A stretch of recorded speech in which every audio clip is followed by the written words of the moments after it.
ज्ञान गंगा गीता दर्शन। फिर गड़बड़ हो गया।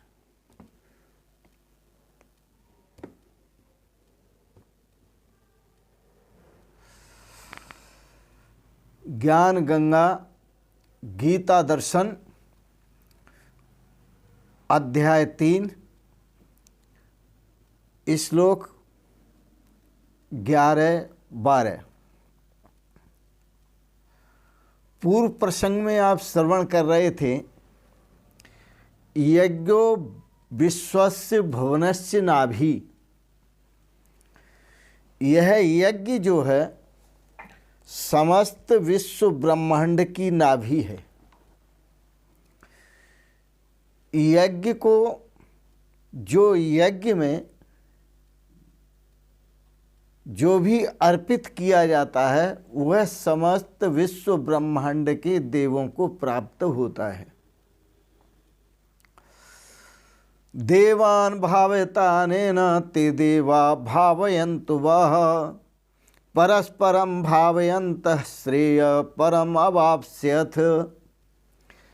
भगवान श्री कृष्ण कहते हैं, अर्जुन, अनेन यज्ञेन देवान भावयत। यदि आप इस यज्ञ के द्वारा देवों को प्रसन्न करोगे तो देवता तुम्हें प्रसन्न करेंगे। यदि देवों को तुम प्रसन्न करोगे तो देव तुम्हें प्रसन्न करेंगे। सभी देव प्रसन्न करेंगे तुम्हें। कैसे प्रसन्न करेंगे? कि जब यज्ञ करते हैं तो इसके संबंध में बड़ा सुंदर कहा है पूज्य चरण श्री स्वामी प्रकाशानंद जी महाराज ने, गुरुदेव ने।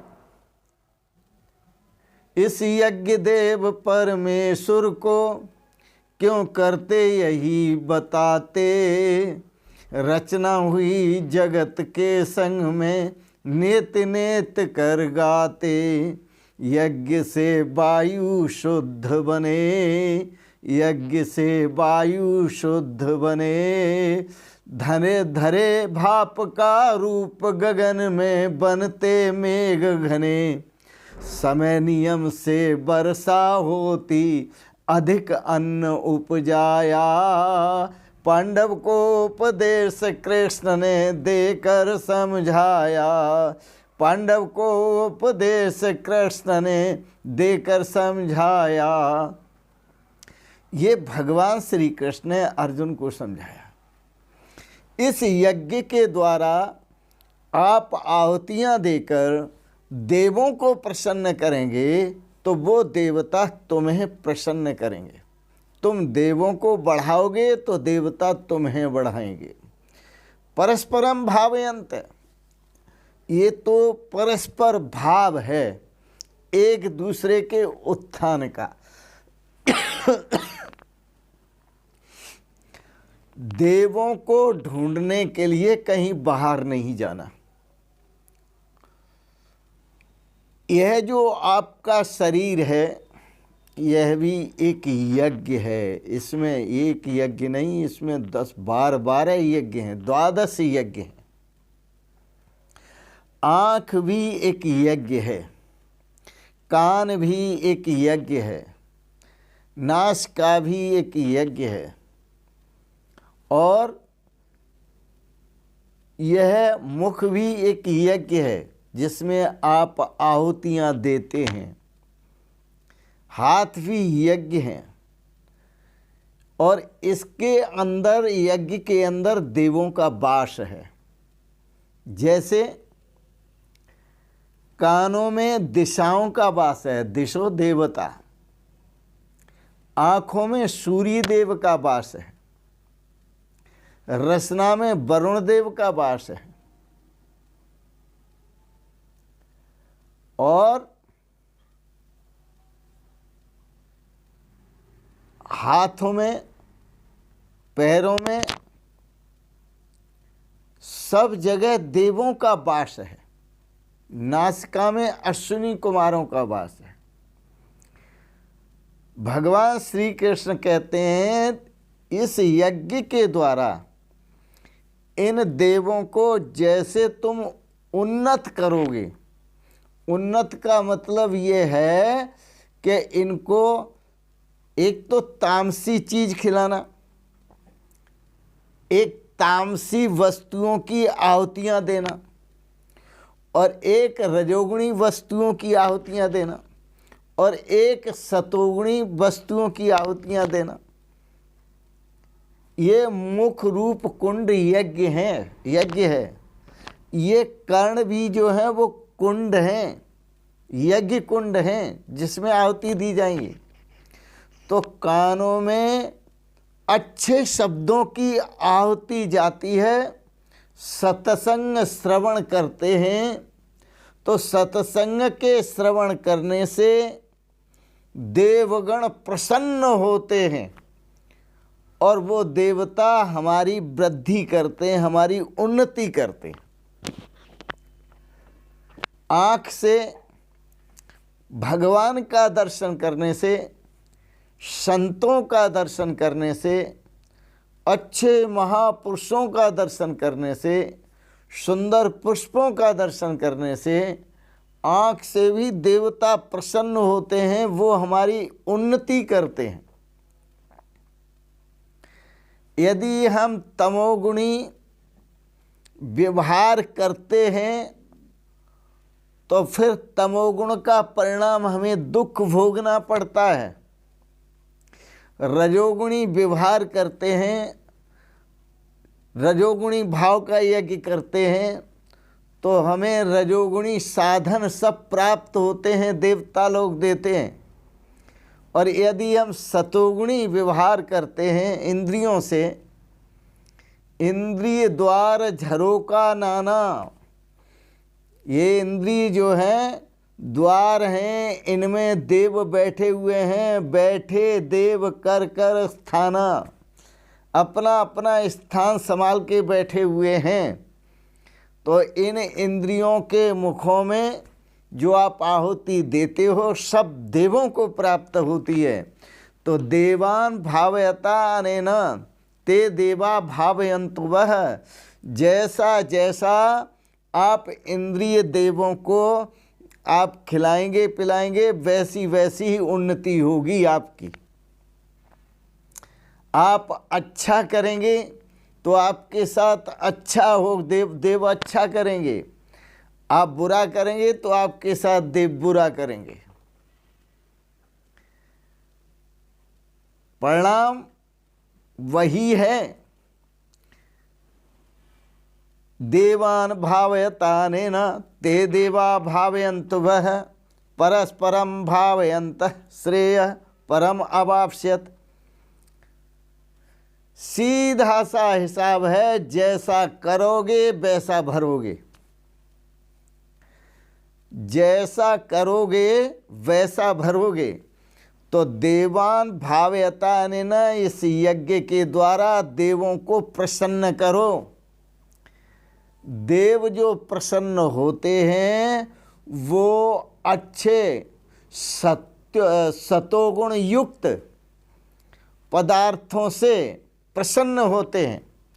तो जो यज्ञ करना है सतोगुणी यज्ञ करो, रजोगुणी यज्ञ करो तो रजोगुण आत्मक तुम्हें परिणाम मिलेगा। तमोगुणी यज्ञ करोगे तो तमोगुणात्मक परिणाम मिलेगा और सतोगुणी यज्ञ करोगे तो सतोगुणात्मक परिणाम मिलेगा। मानी जैसे जैसे देवताओं की आप उन्नति करोगे देवता भी वैसे वैसे ही आपकी उन्नति करेंगे। तो भगवान श्री कृष्ण कहते हैं देवान भावयतानेन ते देवा भावयन्तु वह, परस्परम भावयन्तः श्रेयः परम अवाप्स्यत्। आप सीधा सा एक और भी गणित समझ लो। आप इन देवों को, शरीर के अंदर जो देव बैठे हुए हैं, मुख के द्वारा, आँख के द्वारा,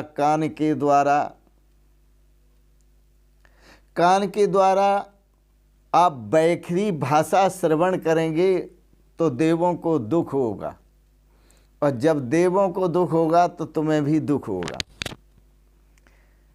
ऐसे ही आप उल्टा सीधा खाना खाएंगे तो देवों को दुख होगा, और देवों को दुख होगा तो आपको भी दुख होगा। ऐसे ही आप गलत देखेंगे तो देवों का तिरस्कार होगा, आपका भी तिरस्कार होगा। आप अच्छा देखेंगे तो आपके साथ भी अच्छा होगा। आप अच्छा सुनेंगे तो आपकी उन्नति अच्छा सुनने से होगी, आपके साथ अच्छा होगा। आप अच्छा खाएंगे तो आपके साथ भी अच्छा होगा, सेहत अच्छी बनेगी, बढ़िया बनेगी। और एक स्वास्थ्य हजार नियामत, जब आपका एक स्वास्थ्य सही होगा तो आपको हजार खुशियां मिलेंगी, हजार खुशियां आपके साथ होंगी। तो देवान भावयतानेन ते देवा भावयन्तु वः परस्परम भावयन्तः श्रेय परमावाप्स्यत। भजन्ति ये यथा देवान देवापि ते तथैव तान्। श्रीमद् भागवत में कहा, जो जैसे देवों को भजता है देव भी उसको वैसे ही भजते हैं। बड़ा सुंदर है। आज इतना ही समझें, और इतना समझ लेने में अत्यंत सुधार है। यदि हम समझ गए तो बहुत सुधार है।